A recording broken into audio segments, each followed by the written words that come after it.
Jeremy Lee of Sports Card Live had an interview with Gary V, and it went out last night. I watched it. Wanted to comment on a few of the nuggets. Stick around.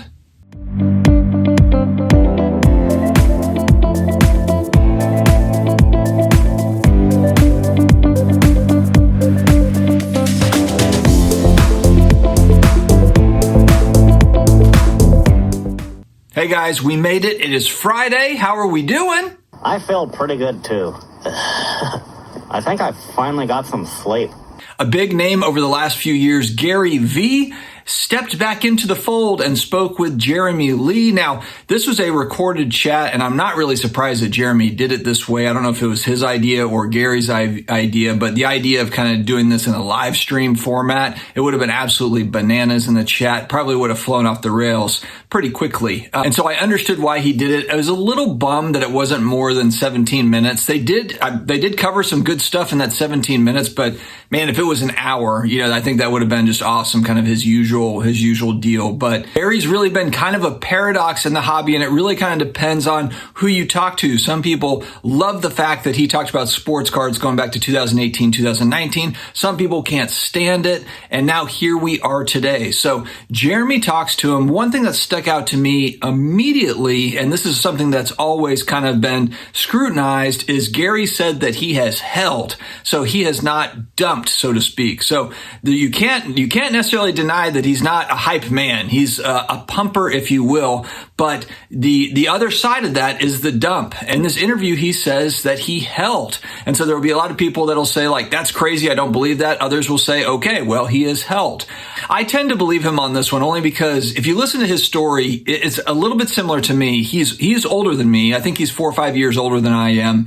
But he got into kind of his first foray into business was baseball cards going back to the 80s, just like a lot of the kids of the day, just like me. That was the first time I actually kind of, traded cards with my buddies, and then dealers took advantage of me at the card shop where I traded them a stack of cards and they gave me a couple of packs or whatever for it. But that was the first foray into negotiation and what are cards worth, Beckett magazines and this and that. And even going back to 2020 when I would listen to him talk about cards, I remember he did talk about Devin Booker, Prisms, Silver Rookies, but he talked a lot about oddball vintage basketball cards as well. So while, yes, he was buying some of these modern, ultra modern stuff, he was also going into the 80s and vintage stuff as well, but he really likes vintage basketball in particular. The second comment that struck me too as interesting was he talked about sneakerheads. I'm Adele Shams, I'm 27 years old. I'm the co-founder of Cookix. It's a buy, sell, and trade sneaker boutique. We did $5 million last year in sales.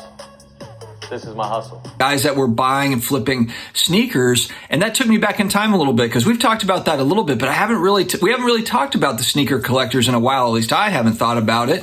And really going back, I remember watching, maybe it was just a random YouTube channel, but it was a sneaker YouTuber that would go into stores and try to get these rare sneakers and then flip them. That flip game, the sneaker flip game. But that became almost impossible to get inventory when 2020 hit, everything closes down. So then what do the sneaker guys do?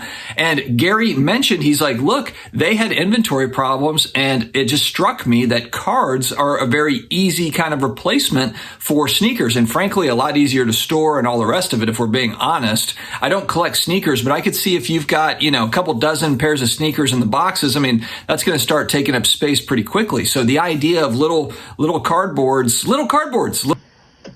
What do you know? They're little footballs. Little slabs. Just made it kind of easier to transact, especially, everything is shut down. You don't even necessarily have to go to a card shop to transact.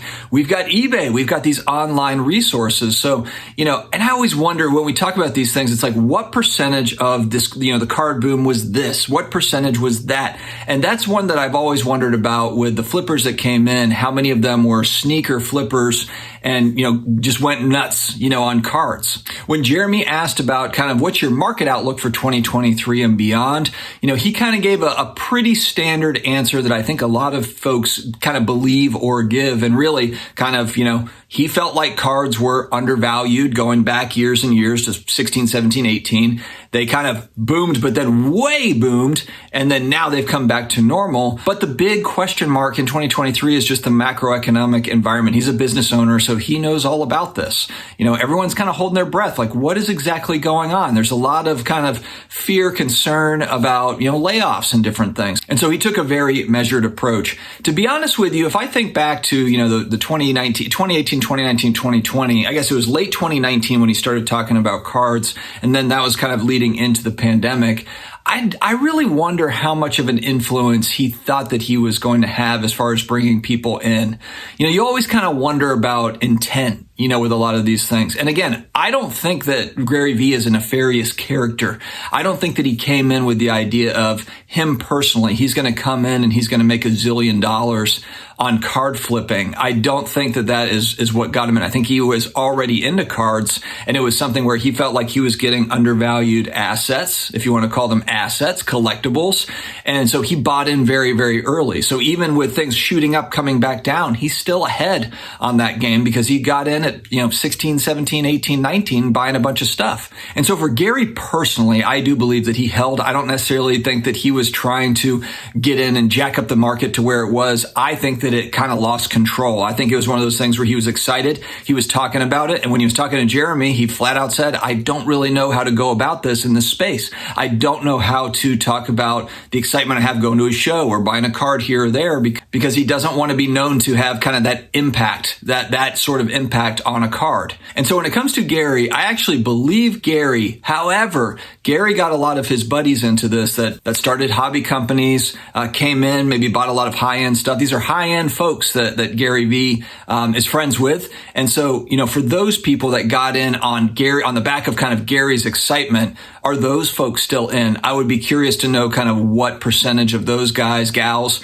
are still in the card game, or did they move on to something else? Did they move from cards to NFTs or just cards back to cash? You know, who knows? Real estate. But these are all things that are, it's just very interesting. I think, you know, 2020 will always be looked at. This card market that happened from 2019 through 2021-ish is always going to be kind of a case study for this hobby, for this industry. And so I don't know. Gary also did recognize that, you know, prices moved way up for collectors. People that were used to buying a retail box for $20 now have to buy it on the secondary market for $60 or $80 or whatever. The vintage commons have gone up in price. So it's affected the collectors as well. It's been an interesting last few years. And so I was glad that Jeremy was able to get Gary on. I just wish it was longer, and I wish that he would do more of it. All right, guys, I will put a link to Jeremy's video in the video description. Definitely check it out if you haven't. Let me know your thoughts below. Stay healthy, stay awesome, and I will talk to you again later.